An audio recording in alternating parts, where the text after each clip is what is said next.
त्राहिमाम, त्राहिमाम प्रभु त्राहिमाम, त्राहिमाम प्रभु त्राहिमाम। भगवान, एक विकराल अंधकार समस्त सृष्टि को आच्छादित करना चाहता है। अपनी असामान्य शक्तियों के बल पर एक राक्षस ने तीनों लोगों को अपने अधीन कर लिया है प्रभु। संपूर्ण संसार के जीवों में हाहाकार मचा हुआ है प्रभु। यदि शीघ्र ही इसका उपाय नहीं किया गया तो पृथ्वी का अंत निश्चित है।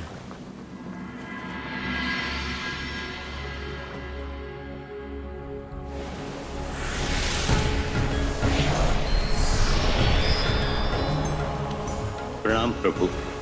जिस दुराचारी के अत्याचार से सर्वत्र हाहाकार मचा हुआ है, वो कोई और नहीं अपितु महादेव का ही सबसे बड़ा भक्त रावण है। चुका है प्रभु, मैंने स्वयं उसे वरदान दिया है, न उसे देव मार सकते हैं और न ही दानव, न पशु, न किन्नर और न ही गंधर्व। और नर ब्रह्मदेव?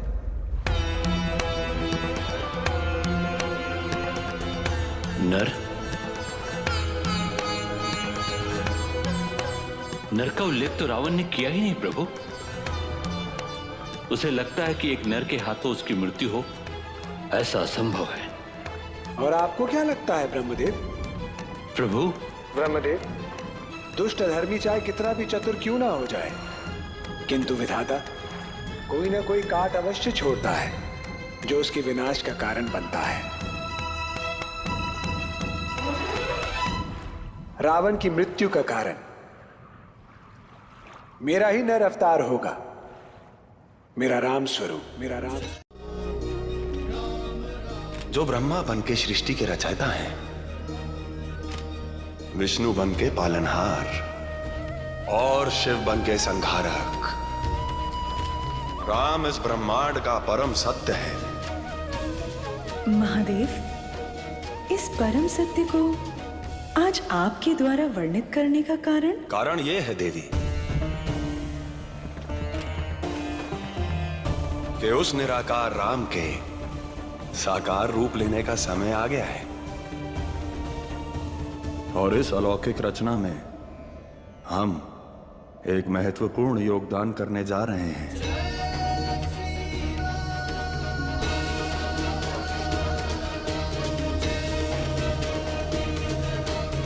आप केवल देखती रहिए राम की लीला। शक्ति प्रदान करेंगे जो रावण के संहार में आपकी सहायता करेगी।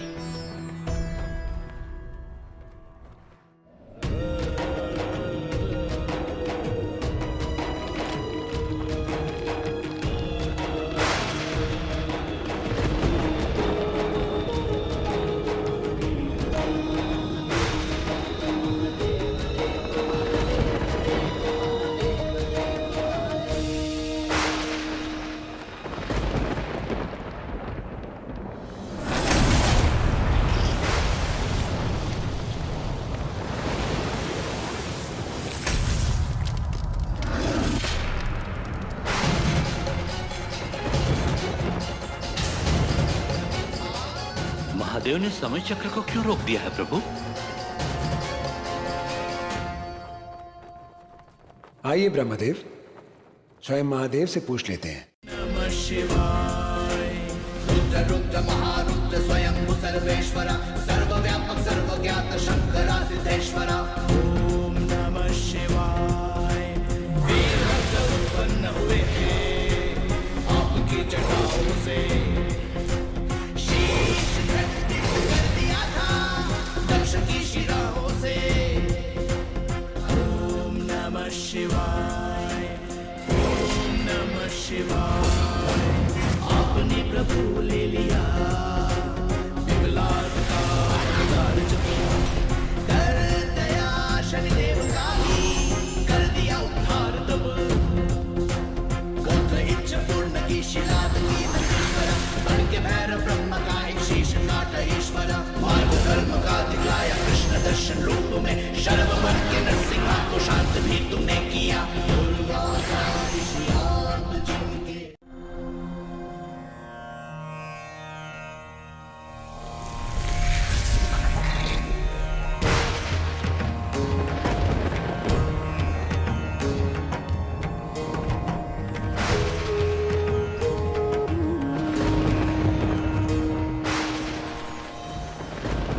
महादेव, आपके इन 10 रुद्र अवतारों ने इस सृष्टि में शक्ति का नया मापदंड स्थापित किया है, किंतु अब समय है आपके 11वें और आपके सबसे पराक्रमी अवतार के जन्म का, जो शक्ति के साथ साथ भक्ति का नया अध्याय लिखेंगे।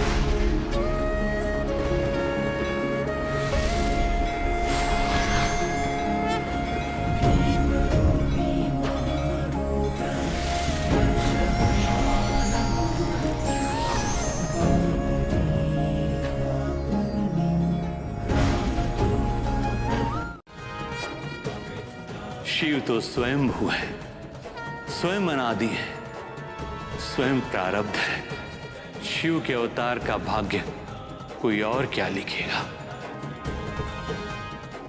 हमारे पूरे ब्रह्मांड के आप एकमात्र ऐसे प्राणी होंगे जो अपना भाग्य स्वयं लिखेंगे।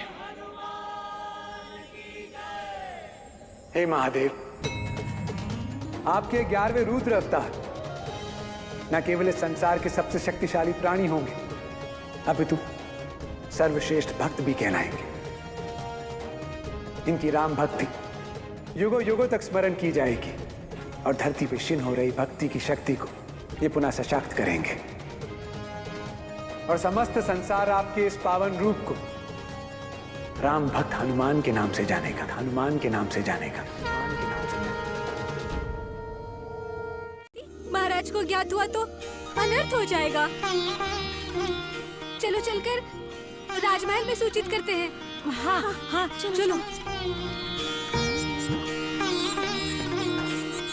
लो, पहुंच गए तुम अपने घर। अब तुम बिल्कुल सुरक्षित हो। और हाँ, अब तनिक सतर्क रहना, अधिक फुदकने की आवश्यकता नहीं, फिर से गिर जाओगे नीचे। अरे, फिर से फुदकने लगे? पहले ठीक से उड़ना तो सीख लो।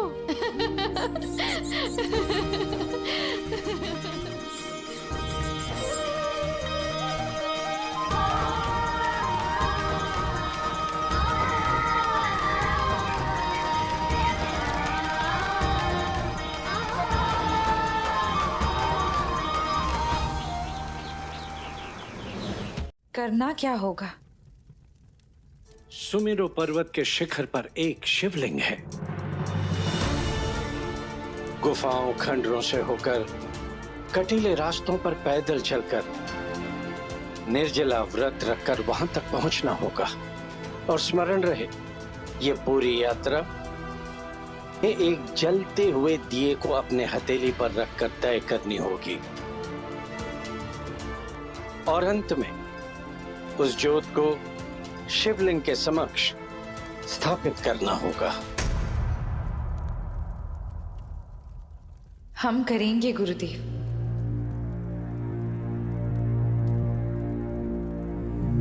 मैं तुम्हें पुनः सचेत कर रहा हूं पुत्री, इसमें तुम्हारे प्राण भी जा सकते हैं।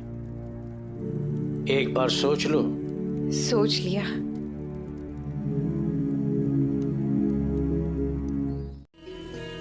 और इस प्रयास में हमारे प्राण भी चले गए तो भी खेद नहीं।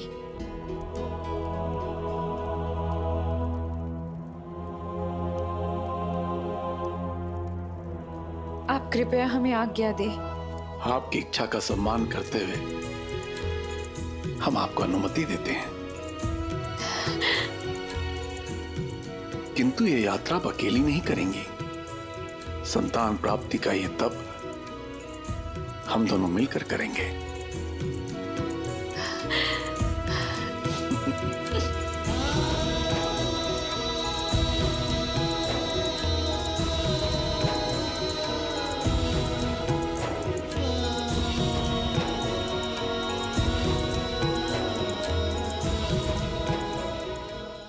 भोलेनाथ से आग्रह करूंगी कि हमें उन्हीं के जैसा पुत्र प्राप्त हो।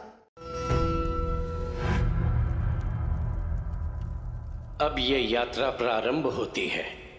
स्मरण रहे, ये कार्य अत्यंत कठिन है।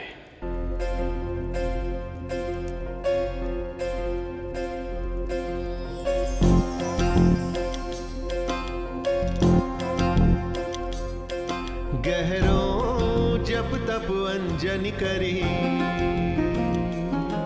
गहरों जप तप अंजनी करी, शिव जैसो पुत्र पाने चली, गहरों जप तप अंजनी करी। पग में लाखों कंकर है बिछे, बस आंखें मूंदे चल पड़ी। कभी कड़कती धूप तो कभी मूसलाधार बारिश।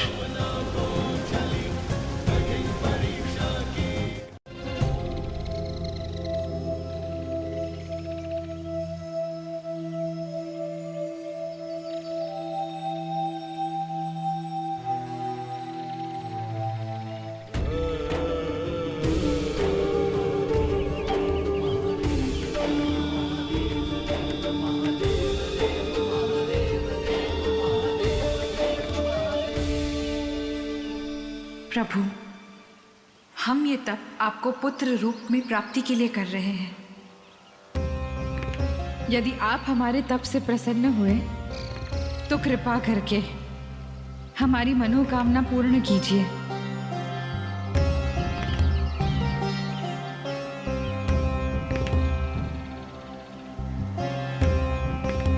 हर हर महादेव, हर हर महादेव, हर हर महादेव। ऐसी दृढ़ता, ऐसा वात्सल्य बहुत ही दुर्लभ है। मैं पुनः कहूंगी स्वामी, आपके वानर रूपी अवतार के लिए आपको अंजनी से अच्छी माता मिल ही नहीं सकती। अंजनी की पुकार में जो सच्चाई है, एक माता होने के कारण मैं अनुभव कर सकती हूँ। यदि भक्त अंतर मन से पुकारेगा तो भगवान को तो सुनना ही होगा। इस लीला का अगला चरण है इस ज्योति पुंज को माता अंजनी के गर्भ में स्थापित करना। पर प्रभु, ये शिशु का तेज ऐसा है, हर कोई नहीं ले सकता। सत्य कहा देवी, इसलिए इस कार्य को करने के लिए एक ऐसा माध्यम चाहिए जिसमें गति भी हो और स्थिरता भी।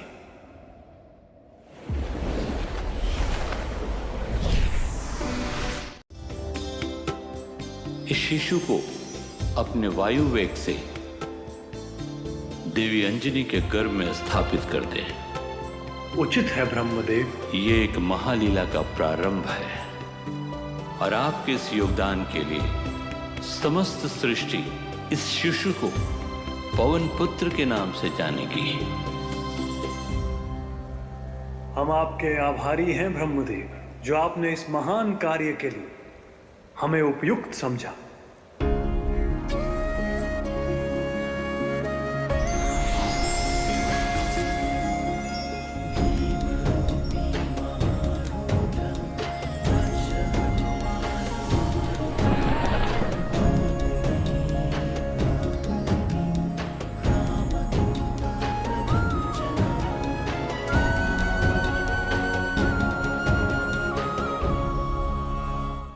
अंजनी पुत्र पवन सुत नामा, जय सिया राम, जय जय सिया राम। महादेव ने हमारी सुन ली स्वामी, सुन ली हमारी महादेव ने। महावीर विक्रम बजरंगी, कुमति निवार सुमति के संगी, कंचन बरन विराज सुबेसा, कानन कुंडल कुंचित केशा, हाथ वज्रयो ध्वजा विराजे, कांधे मूंज जनेऊ साजे, शंकर सुवन केसरी नंदन, तेज प्रताप महा जगवंदन। जय सिया राम,